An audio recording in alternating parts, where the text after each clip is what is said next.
हिंदू धर्म में एकादशी व्रत का विशेष महत्व माना जाता है। कहते हैं कि वर्ष भर में आने वाली 24 एकादशियों में से पाप मोचनी एकादशी को अत्यंत ही पवित्र और फलदायी माना गया है। यह एकादशी चैत्र मास के कृष्ण पक्ष में आती है और इसका नाम ही यह बताता है कि यह व्रत मनुष्य के सभी पापों को नष्ट करने वाला माना गया है।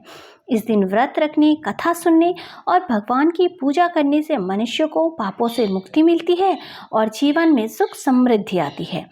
इस एकादशी का संबंध एक प्रसिद्ध कथा से भी है, जिसमें मेधावी ऋषि और अप्सरा मंजू घोषा का उल्लेख मिलता है। यह कथा बताती है कि कैसे इस व्रत के प्रभाव से मनुष्य अपने पापों से मुक्त हो सकता है।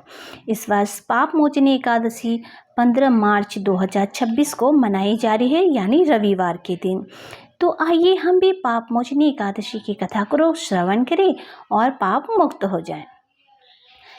एकादशी व्रत कथा के अनुसार प्राचीन समय में चित्ररथ नामक एक रमणीक वन था।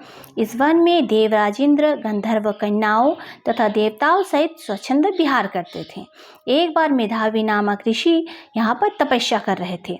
वह ऋषि शिव उपासक तथा थे। एक बार कामदेव ने मुनि का तप भंग करने के लिए उनके पास मंजू घोषा नामक अप्सरा को भेजा।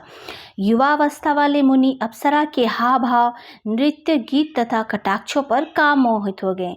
रति क्रीड़ा करते हुए 57 वर्ष व्यतीत हो गए। एक दिन मंजू घोषा ने देवलोक जाने की आज्ञा मांगी।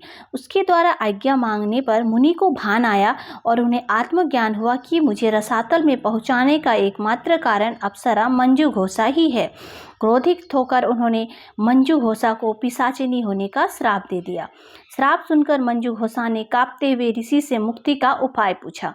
तब मुनिश्री ने पाप मोचनी एकादशी का व्रत रखने को कहा और अप्सरा को मुक्ति का उपाय बताकर पिता च्यवन ऋषि के आश्रम में चले गए। पुत्र के मुख से श्राप देने की बात सुनकर च्यवन ऋषि ने पुत्र की घोर निंदा की तथा उन्हें पाप मोचनी चैत्र कृष्ण एकादशी का व्रत करने की आज्ञा दी। व्रत के प्रभाव से मंजू घोषा अप्सरा पिशाचिनी देह से मुक्त होकर देवलोक चले गए। इस तरह जो इस व्रत के महात्म्य को पढ़ता है, सुनता है, उसे सारे संकटों से मुक्ति मिल जाती है तथा पापों का नाश होकर पुण्य फल प्राप्त होता है। इसके साथ ही जो कोई भी मनुष्य विधि पूर्वक इस व्रत का पालन करके इसे करता है, उसके सारे पापों की मुक्ति होना निश्चित है। उसे पाप मोचनी एकादशी व्रत का फल अवश्य मिलता है। तो आइए जानते हैं कि पाप मोचनी एकादशी का व्रत कैसे रखा जाता है। भक्त इस दिन फलाहार का व्रत करते हैं या निर्जला व्रत रखते हैं और अगले दिन द्वादशी को व्रत का पारण करते हैं।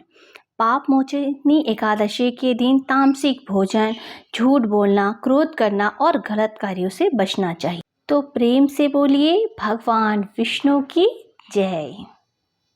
धर्म से संबंधित ऐसे ही और भी पौराणिक कथाएं जानने के लिए चैनल को सब्सक्राइब कीजिएगा, वीडियो को लाइक कीजिएगा और शेयर कीजिएगा।